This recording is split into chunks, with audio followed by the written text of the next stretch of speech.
देख लिया।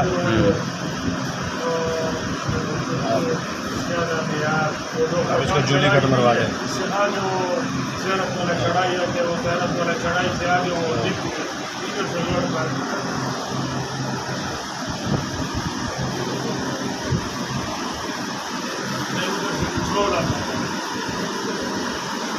ये हो गया 10 समोसा।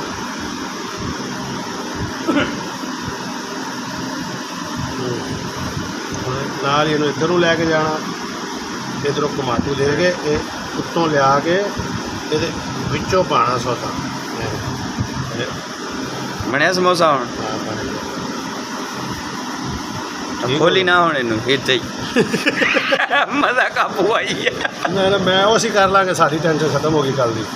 ਅੱਛਾ हाँ ये थलवा सौदा फड़ के उत्ते लै जा, ये थलवा रहा है इनू फड़ना, ये उत्ते लै जा जिते मर्जी। ਇੱਥੇ ढिली करनी है, बस, इनू फड़ के फिर ढिली करना। ਇਹਨੂੰ ਇੱਥੇ